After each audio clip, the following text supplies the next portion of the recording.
अस्सलाम वालेकुम एवरीवन। आज का जो हमारा टॉपिक है वो है branch and bound branch and bound BNB method भी इसको कहते हैं। लास्ट लेक्चर में मैंने आपको बताया था कि ग्राफिकल मेथड से इसको किस तरीके से सॉल्व करना है। अगर आपके पास दो वेरिएबल हैं, अगर आपके पास दो या दो से ज़्यादा वेरिएबल हैं, तो आपने पास एक ही मेथड बचता है जिसमें वो अपना सिंपलेक्स डुअल सिंपलेक्स वगैरह, big M method, two phase method किस तरीके से लगाना है, किस तरीके से सॉल्व करना है। तो आज के लेक्चर में वो डिस्कस करेंगे। तो ये इंपॉर्टेंट लेक्चर है क्योंकि इसके अंदर अगर आपको फर्स्ट करेंगे, अगर आपको क्वेश्चन देते हैं जिसके अंदर तीन वेरिएबल है या अगर आपको दो वेरिएबल्स वाला क्वेश्चन देते हैं, तो आपके पास चॉइस है कि आप इस मेथड से कर लें या ग्राफिकल मेथड लगा लें। बट अगर आपके पास तीन या दो से ज़्यादा वेरिएबल आ गए, तीन आ गए या चार आ गए, तो आप ग्राफिकल मेथड लगा ही नहीं सकते। आपके पास सिर्फ और सिर्फ यही ऑप्शन है कि आप जिसके ज़रिए आप इसको क्वेश्चन को सॉल्व कर सकते हैं। तो स्टार्ट करते हैं। तो ये खैर ये इसमें ना मिक्स किया हुआ है कि एक ग्राफिकल स्लाइड है और देन ये डुअल सिंप्लेक्स वगैरह से किया, देन ग्राफिकल से किया। तो मैंने ग्राफिकल मेथड यही प्रॉब्लम मैंने सॉल्व की है और हैंड रिटन नोट्स से जिसके साथ मैंने डिस्कस किया था लास्ट लेक्चर में, तो वो लाजमी देख लेना। डिटेल में डिस्कस किया था, वन बाय वन स्टेप थे। तो मैं ये वाली जो है ना स्लाइड ये स्किप कर दूंगा, इसको इग्नोर कर देना, ठीक हो गया। ये ग्राफिकल मेथड वाली है और इसको मैं स्टार्ट करता हूँ। ये आपके पास क्वेश्चन है, प्रॉब्लम क्या है, 9.56 का पार्ट डी हम कर रहे हैं, जिसमें आपको प्रॉब्लम दी है वही वाली सेम प्रॉब्लम ली है जो कि मैंने लास्ट लेक्चर में ग्राफिकल मेथड से कराई थी। तो मिनिमाइजेशन का केस है, that is equal to 5x1 plus 4x2 subject to हमारे पास 3x1 plus 2x2 greater than equal to 5, 2x1 plus 3x2 greater than equal to 7 and x1 x2 greater than equal to 0 and integers होने चाहिए। ठीक हो गया। हमने simply क्या किया कि ये ठीक है। अब मैंने क्या किया कि मैंने ना अपने नोट्स लिखे हैं, मैंने एक आइट्रेशन करके दिखाई है ताकि वो स्टेप बाय स्टेप मैंने अपने नोट्स में करके दिखाई है, एक आइट्रेशन करके दिखाई है, एक आपने समझ लिया अच्छी तरीके से। यही बार बार रिपीट होनी है हर सब प्रॉब्लम के लिए। तो कोई मसला नहीं। अगर जिन्होंने लास्ट लेक्चर लिया होगा ना, तो उनको समझ आ गई होगी कि सब प्रॉब्लम बनाने किस तरीके से। बस ये देखना कि लगा किस तरीके से रहा हूँ मैं, ये चीज़ें कर किस तरीके से रहा हूँ। बाकी जो प्रॉब्लम क्रिएट करनी है, उनके जो कॉन्स्टेंट्स बननी है, जिसकी वजह से ब्रांच हम कर रहे हैं, उस कॉन्स्टेंट को किस तरीके से ऐड करना है, वो सारा मैंने लास्ट लेक्चर में डिस्कस कर दिया हुआ है। तो यहाँ पे भी थोड़ा बता दूंगा तो अंदाजा हो जाएगा आपको। तो सिंपल हमने क्या किया कि ये जो हमारे पास क्वेश्चन था, हमने क्या किया, इसको सिर्फ जनरलाइज्ड हुआ सिंप्लेक्स से हमने सॉल्व करना। आपकी मर्जी, आप इसको बिगम मेथड से करें, टू फेस मेथड से करें, सिंप्लेक्स से करें, डुअल सिंप्लेक्स से करें, जिस मर्जी इस तरीके से करें। बट क्यों क्योंकि आपको मैं बिगम मेथड और टू फेस मेथड का नाम क्यों ले रहा हूँ, क्योंकि जब आप इस देखेंगे इस इनइक्वालिटीज को जब आप इक्वेशंस में कन्वर्ट करेंगे, यानी कि स्लैग सरप्लस आर्टिफिशियल वेरिएबल्स जो भी आएंगे वो इंट्रोड्यूस कराएंगे, तो आपके पास आर्टिफिशियल वेरिएबल आ जाएगा। तो आर्टिफिशियल जब वेरिएबल आ गया आपके पास, तो आपके पास सिर्फ और सिर्फ दो चॉइस होती हैं कि आप उसको बिगम मेथड से सॉल्व कर सकते हैं या फिर टू फेस मेथड से सॉल्व कर सकते हैं। अगर आपने उस तरीके से किया कि मतलब कि ग्रेटर देन इक्वल टू वाली हैं, इनको आपने आर्टिफिशियल वेरिएबल, जारी बात है इंट्रोड्यूस आएंगे, सरप्लस आएगा, आर्टिफिशियल वेरिएबल आएगा, तो आपको जारी बात है आपके पास सिर्फ और सिर्फ चॉइस बची कि आप बिगम मेथड लगाएं या फिर आप टू फेस मेथड लगाएं। ठीक हो गया। उसके जरिए आप सॉल्व करें। बट मैंने ऐसा नहीं किया। मैंने अब आपने डुअल सिंप्लेक्स भी पढ़ लिया हुआ है और जनरलाइज्ड डुअल सिंप्लेक्स का भी कॉन्सेप्ट पढ़ लिया हुआ है, तो मैं वो लगा रहा हूँ, जिसमें यह है कि हमने सारी इक्वेशन को लेस देन इक्वल टू में कन्वर्ट करना होता है और देन हम उसको सॉल्व करते हैं। मैं जनरलाइज डुअल सिंप्लेक्स इसलिए कह रहा हूँ कि हम जनरलाइज में क्या करते हैं, सबसे पहले हम इनफिजिबिलिटी को रिमूव करते हैं और देन हम उसको अगर इनफिजिबिलिटी रिमूव हो गया, देन हम चेक करते हैं कि ऑप्टिमलिटी अचीव हुई है या नहीं। अगर नहीं हुई तो हम सिंप्लेक्स लगा के उसको ऑप्टिमल बना लेते हैं। जिन्होंने ये वीडियो नहीं देखी हुई, मतलब कि जनरलाइज्ड डुअल सिंप्लेक्स नहीं देखी है, तो वो लाजमी जाके देख लीजिएगा मेरे प्लेलिस्ट में, और डुअल सिंप्लेक्स की भी देख लें। अगर किसी ने बिग एम मेथड लगाना या टू फेस मेथड लगाना, वो वाली वीडियोस भी आप जाकर देख सकते हैं अगर सिंप्लेक्स लगाना, क्योंकि इसमें जितना भी हमने प्रीवियस कंटेंट पढ़ा हुआ है ना, वो सारा उसमें से हमारी मर्जी के हम कौन सा अप्लाई करें। तो इन सब वीडियो के लेक्चर्स के जो लिंक है वो मैं डिस्क्रिप्शन में पेस्ट भी कर दूंगा, तो वहाँ से आप जाके असेस भी कर सकते हैं, वरना आप प्ले लिस्ट में देखें तो आपको मिल जाएंगे ईजीली। तो वो लाजमी रिवाइज कर लेना अगर किसी को नहीं आता। तो स्टार्ट करते हैं। जनरलाइज डुअल सिंप्लेक्स मेथड लगा रहा हूँ, तो वही है। उसमें क्या होता है कि जनरलाइज डुअल सिंप्लेक्स में ये होता है कि हमने सारे ग्रेटर देन इक्वल टू वाली भी अगर कांस्टेंट है तो वह हमारी लेस देन इक्वल टू में होनी चाहिए। तो किस तरीके से करते थे, हम माइनस से मल्टीप्लाई कर देते थे। माइनस से मल्टीप्लाई किया तो ये हमारे पास लेस देन इक्वल टू में कन्वर्ट हो जाएगी, ये भी लेस देन इक्वल टू में कन्वर्ट हो जाएगी। इवन कि अगर हमारे पास इक्वल टू वाली कांस्टेंट होती, तो मैंने क्या कहा था कि आप उसको किस तरीके से ब्रेक कर सकते हैं, एक ग्रेटर देन इक्वल टू वाली कांस्टेंट में ब्रेक करते हैं और एक लेस देन इक्वल टू वाली कांस्टेंट में करते हैं, और फिर ग्रेटर देन इक्वल टू वाली कांस्टेंट को आप क्या करते हैं कि माइनस से मल्टीप्लाई करके उसको लेस देन इक्वल टू में कन्वर्ट कर लेते हैं। ओके हो गया। जिन्होंने जनरलाइज्ड डुअल सिंप्लेक्स मेथड वगैरह की वीडियो देखी होगी उनको पता होगा, और जिन्होंने लास्ट लेक्चर भी देखा तो उनको भी इस बात के समझ आ गई होगी, क्योंकि ये मैंने चीज़ उधर भी डिस्कस की थी और अभी भी मैंने डिस्कस कर दी है। तो ठीक हो गया, ये लेस देन इक्वल टू में हो गया, ये भी लेस देन इक्वल टू में हो गया। x1 x2 greater than equal to 0 and integer होने चाहिए। ठीक हो गया, कोई मसला नहीं। अब क्या करना है, ये हमारे पास इनइक्वालिटीज आ गई, इनको हमने इक्वेशन में कन्वर्ट करना है, यानी कि लेस देन इक्वल टू वाली कांस्टेंट है, हमें सिर्फ और सिर्फ स्लैक वेरिएबल इंट्रोड्यूस कराना पड़ता है, वही हमने यहाँ पे किया है। यहाँ पे प्लस S1 कर दिया, यहाँ पे प्लस S2 आ गया, स्लैक वेरिएबल आ गया, और यहाँ पे हमने जी को स्टैंडर्ड फॉर्म में लिख दिया। जो हमारा ऑब्जेक्टिव फंक्शन था उसको हमने स्टैंडर्ड फॉर्म में लिख दिया, जो कि -5x1 -4x2 इक्वल टू 0 बन गया। ठीक हो गया। अब हमने क्या करना है, सिंपल वही टेबल बना लेना। बेसिक का पहला कॉलम होता है बेसिक का होता था, और देन हमारे पास आ जाते थे कौन से, हमारे पास आ जाते थे सारे variables x1 x2 s1 s2 है ना हमारे पास अभी तक। तो सोल्यूशन जो लास्ट वाला कॉलम होता था वो सोल्यूशन का होता था, और इनिशियल फेस हमने इनिशियली बेसिक वेरिएबल कौन से लेने होते थे हमारे पास, हमने देखना होता था एक्चुअल वेरिएबल कौन कौन से हैं। हमारे पास x1 और x2 हमारे पास एक्चुअल वेरिएबल थे, हमने उनको जीरो पुट करना था। s1 s2 की सारी बातें वैल्यू आएगी, उनको हमने ले लेना। ठीक हो गया। बेहतर है क्या, अगर आपको रिवाइज नहीं है, आपको याद नहीं है कि जनरलाइज डुअल सिंप्लेक्स होता क्या था, तो सबसे पहले आप जाके डुअल सिंप्लेक्स देखें video, the generalize dual simplex video देखें, देन फिर ये वाले लेक्चर आप देखें तो आपको समझ आ जाएगा। तो ठीक हो गया। आपने यहाँ पे यानी कि S1 S2 हमारे पास क्या आ गया, हमारे पास बेसिक वेरिएबल्स आ गए, और हमने क्या करना था, वही हमने सारे वैल्यूज को नोट डाउन कर लिया हम टेबल में। अब हमने क्या देखना है, राइट हैंड साइड को हम देखते थे कि जिसकी वजह से इनफिजिबल होता था डुअल जनरलाइज्ड डुअल सिंप्लेक्स या डुअल सिंप्लेक्स में, यही होता था कि सबसे पहले तो इनफिजिबिलिटी आती थी। इनफिजिबिलिटी को हमने रिमूव करना है, तो हमारे पास देख लेते हैं यहाँ पे इनफिजिबिलिटी आ रही है, क्योंकि बेसिक वेरिएबल की वैल्यू कभी भी नेगेटिव नहीं हो सकती। अगर नेगेटिव है तो उसका मतलब क्या है कि हमारा सोल्यूशन इनफिजिबल है, हमने फिजिबल बनाना है। तो हमने क्या करना है कि मोस्ट नेगेटिव यानी कि -7 मोस्ट नेगेटिव। समटाइम्स यहाँ पे बच्चे कंफ्यूज कर देते हैं, मोस्ट नेगेटिव का मतलब -5 लेना। मोस्ट नेगेटिव का मतलब है कि नेगेटिव अगर आप क्या कहते हैं उसको, आप अगर वैल्यू देखें ना कि -5, अब -5 और -7 में से कौन सा बड़ा नेगेटिव वैल्यू अगर आप देखे जाए ना, तो इसलिए आपसे कुछ ना बच्चे कंफ्यूज कर जाते हैं कि -5 नहीं। आपने क्या करना है कि साइन, सिंपल वर्ड में ये याद रख लो कि आपने साइन को इग्नोर करना है।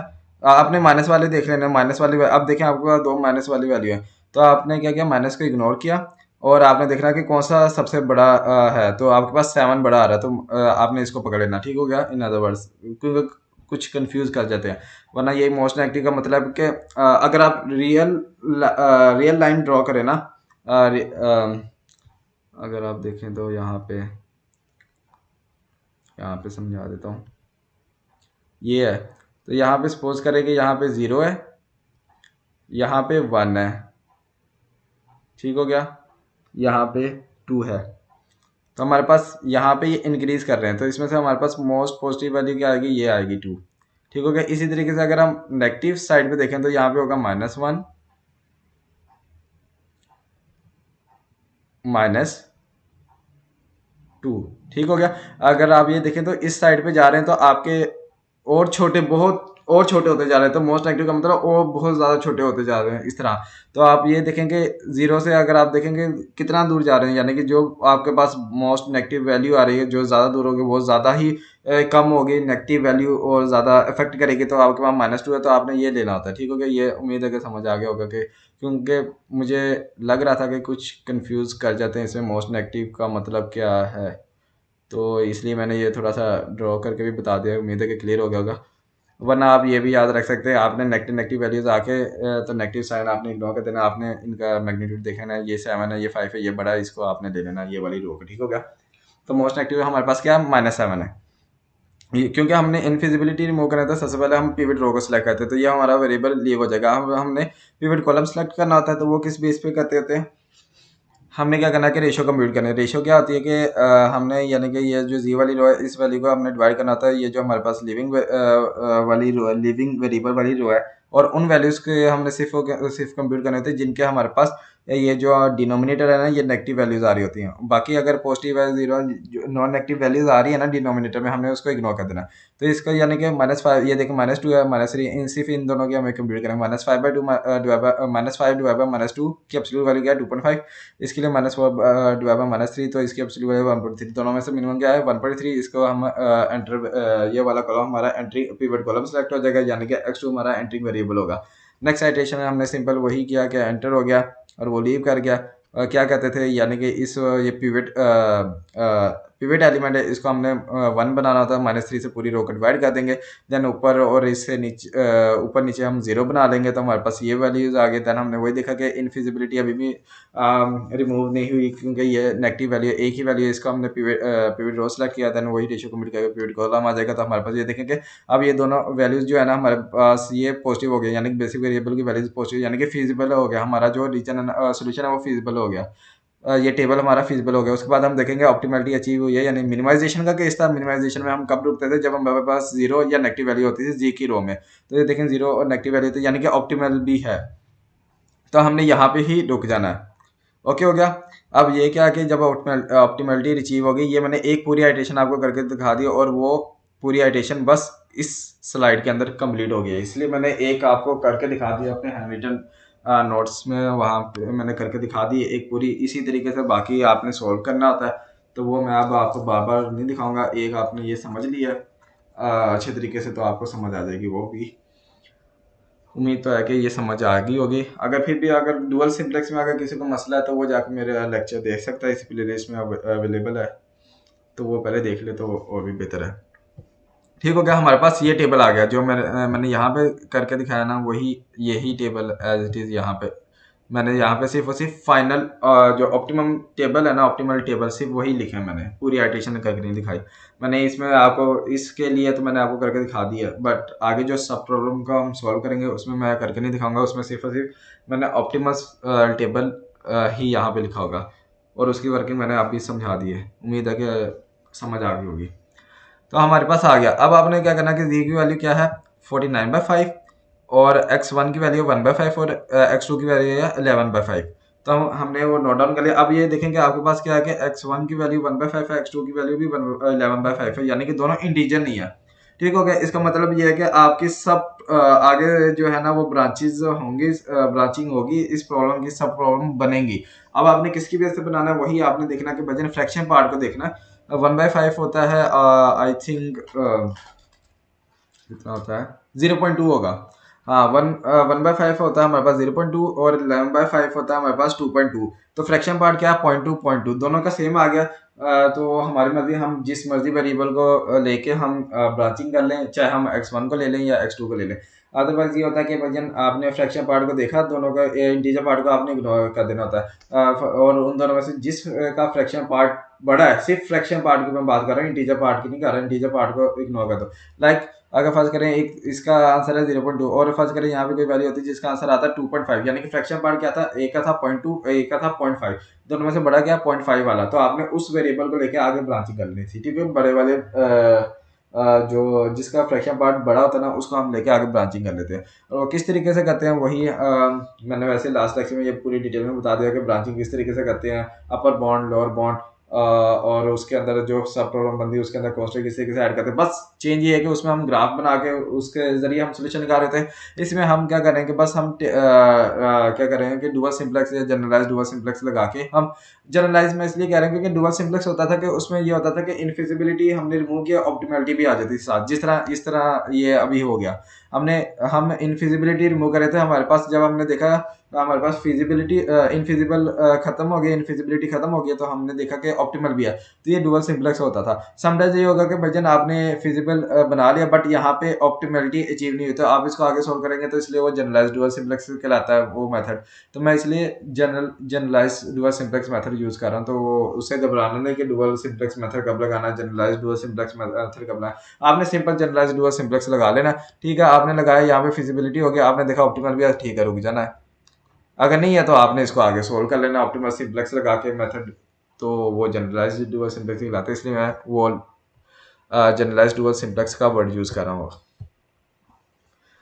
तो आगे चलते हैं भाईजान। आ गया हमारे पास, क्या हो गया, अब मैंने क्या किया कि दोनों में 0.2 है, 0.2 है और 0.2 दोनों के फ्रैक्शन पार्ट हैं। तो मैंने क्या किया कि मेरी मर्जी, मैं जिस मर्जी को लेके ब्रांचिंग कर लूँ, तो मैंने x1 वेरिएबल को ले लिया।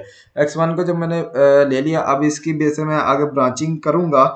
तो मैंने आपको कहा था कि साथ साथ ना, लास्ट लेक्चर में कहा था कि साथ साथ टेबल बनाना, क्योंकि मैंने सेम ही प्रॉब्लम को लिया, तो सोल्यूशन जारी बात है सेम ही आएगा, ब्रांचिंग वाला सेम ही आएगा। बस ये है कि इसमें ग्राफ बना रहे थे, जो लास्ट लेक्चर में समझा था उसमें ग्राफ बना रहे थे, इसमें ग्राफ नहीं बना रहे, तो बाकी सोल्यूशन तो सेम ही रहेगा।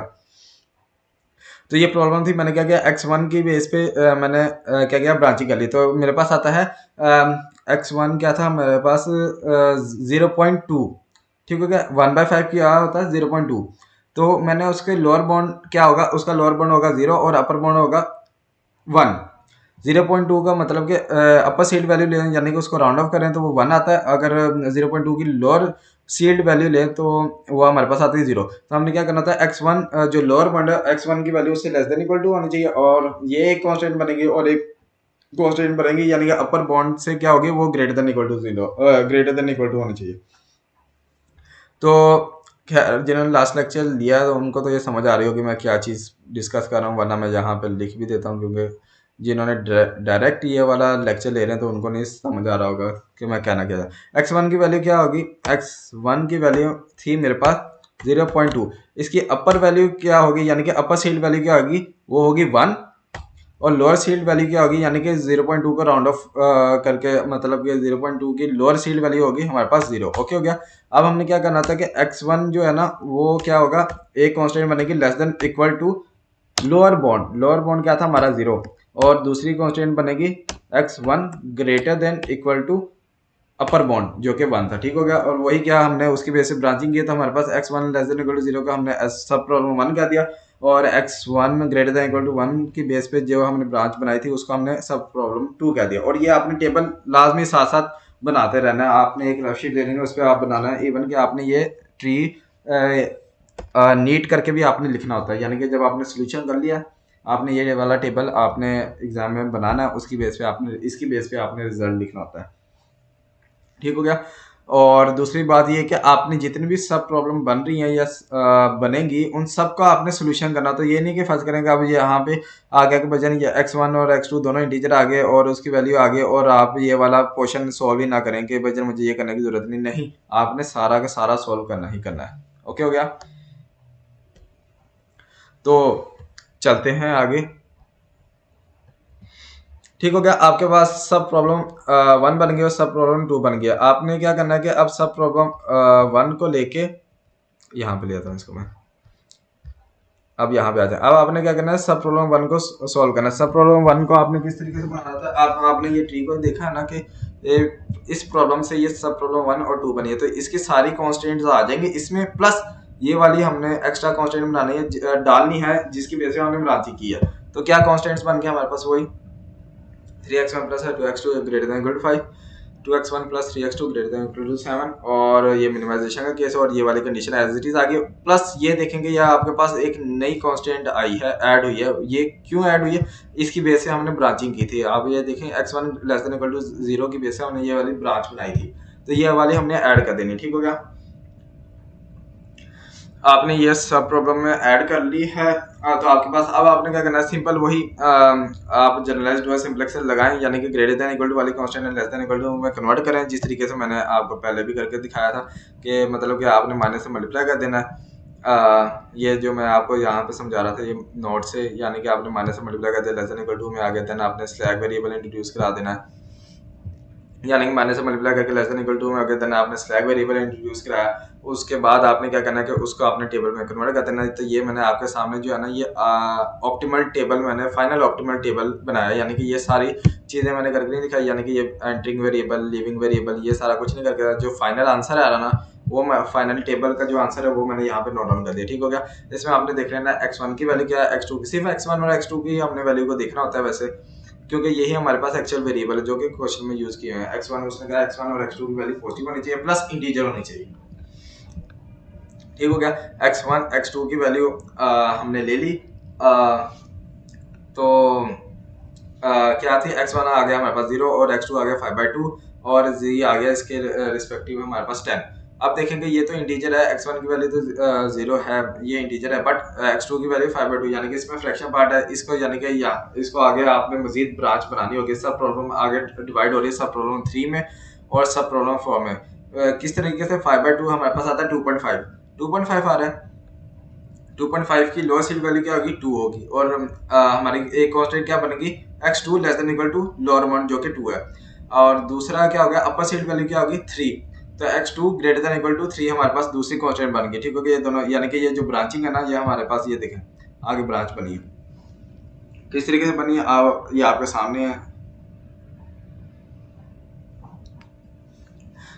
इसमें क्या है कि x2 less than equal to 2 है, एक sp जो ब्रांच बनी है उसको हमने sp3 का कह दिया।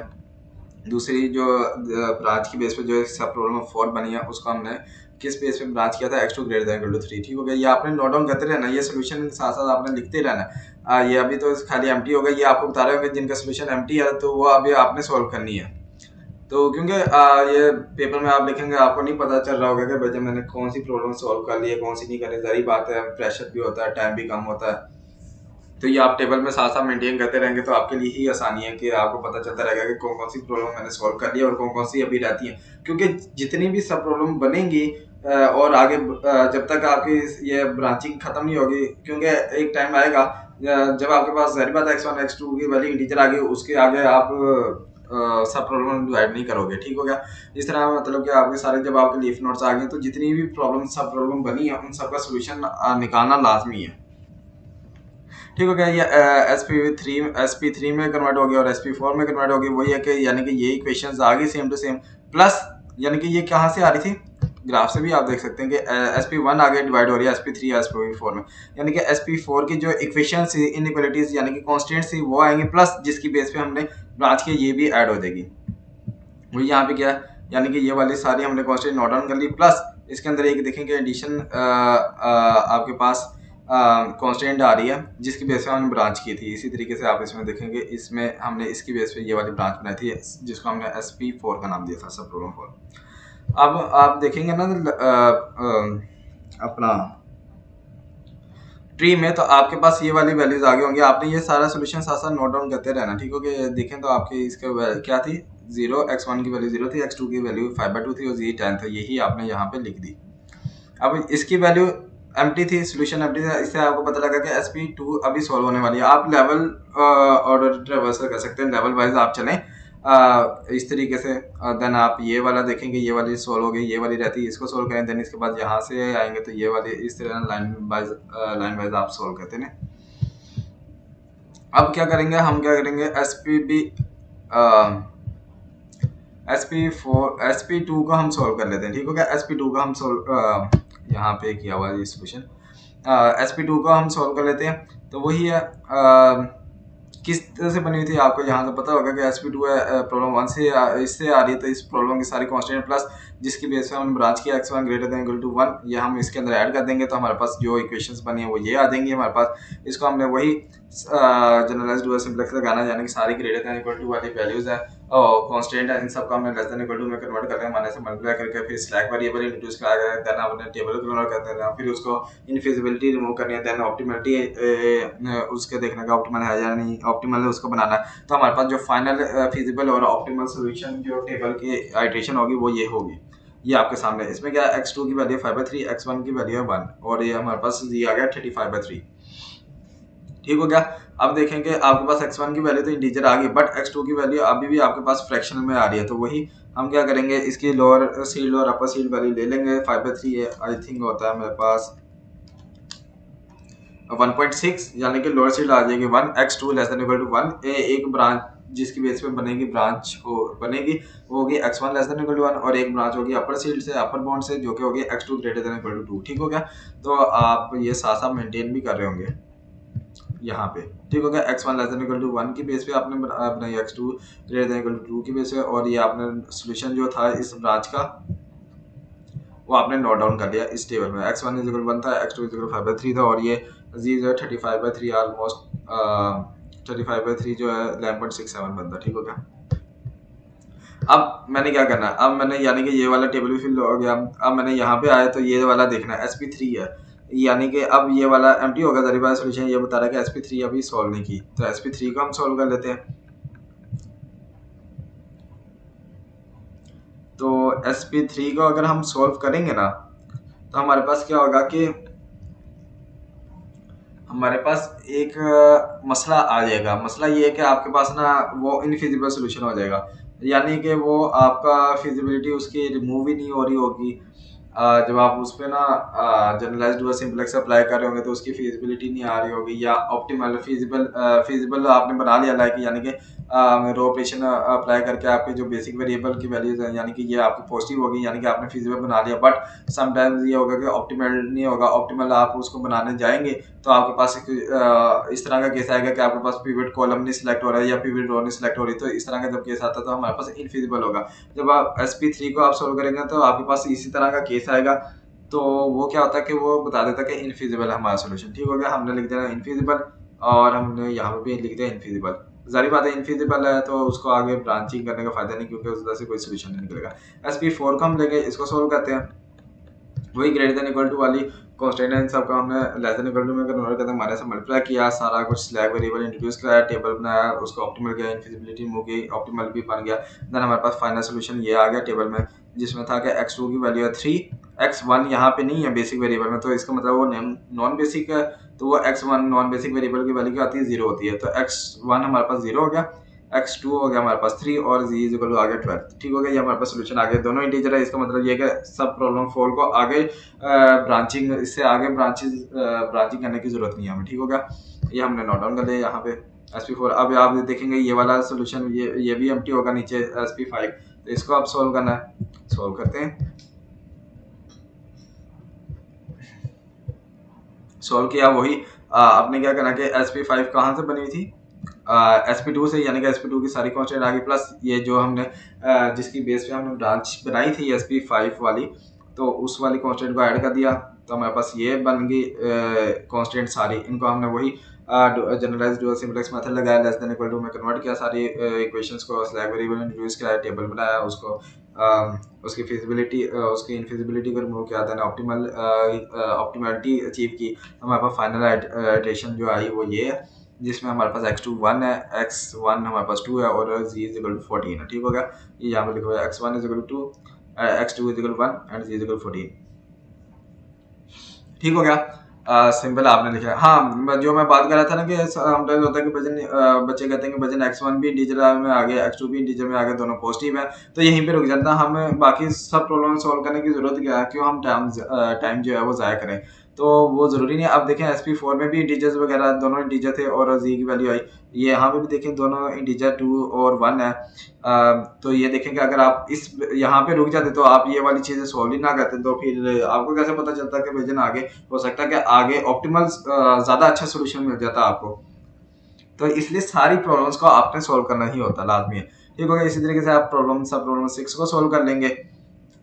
सब प्रॉब्लम किधर से बन रही है, ये सब प्रॉब्लम 2 से बन रही है, इसके सारे कांस्टेंट आ जाएंगे, प्लस ये वाली जो हमने एक कांस्टेंट जिसकी बेस पे हमने ब्रांचिंग की थी वो हमने ऐड कर दी, और देन उसके बाद वही हमने जनरलाइज्ड डुअल सिंपलेक्स मेथड लगाया, लेस देन इक्वल टू में कन्वर्ट किया, सारा कुछ किया, और ये हमारे पास ऑप्टिमल सॉल्यूशन आ गया, जिसका x1 हमारे पास 1 आ गया, x2 इज इक्वल टू 2 आ गया और z की वैल्यू आ गई 13। ठीक हो गया, अब हमारे पास देखें तो हमारे पास ये टेबल, यानी कि जो मैं यहाँ पे दिखा रहा हूँ ना, वही चीज़ यहाँ पे बना के दिखाई है। अब ये देखेंगे हमारे पास, यहीं से मैं समझा देता हूँ। खैर, आपने क्या करना है कि जितनी सब प्रॉब्लम है सब में देखना कि वजन किसके अंदर x1 x2 दोनों इंटीजर्स हैं और पॉजिटिव भी होने चाहिए।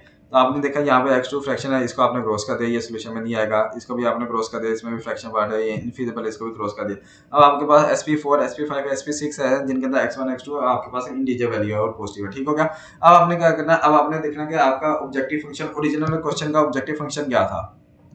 अब ये देखें कि ये वाला क्वेश्चन कर रहे हैं ना, तो ये देखें ये ओरिजिनल क्वेश्चन था, इसका ऑब्जेक्टिव फंक्शन था मिनिमाइजेशन का।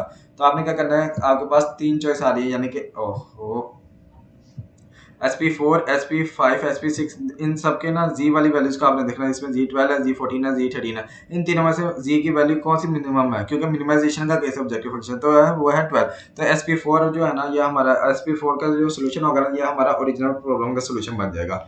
ठीक हो गया। इसी वजह से हम इसको ले लेंगे x1 = 0, x2 = 3 और z = 12 हमारा सोल्यूशन होगा। अगर फर्स्ट करेंगे मैक्सिमाइजेशन का केस होता है तो हमें इसमें से मैक्सिमम वैल्यू z की बेस पे हम मैक्सिमम निकालते वैल्यू को कंप्यूट कर लेते जो कि था 14, तो ये वाला हमारा सोल्यूशन होता है। ठीक हो गया। तो ये उम्मीद है कि समझ आया होगा और लास्ट लेक्चर भी आपको समझ आया होगा जिसमें ग्राफिकल मेथड से समझाया था। दोनों लेक्चर सेम है, बस ये इसमें बताया कि आपने किस तरीके से ग्राफ बनाए बगैर आप डुअल सिंप्लेक्स से या जनरलाइज्ड डुअल सिंप्लेक्स से कर सकते हैं। अगर किसी का दिल करता है वो बिग एम मेथड लगा ले।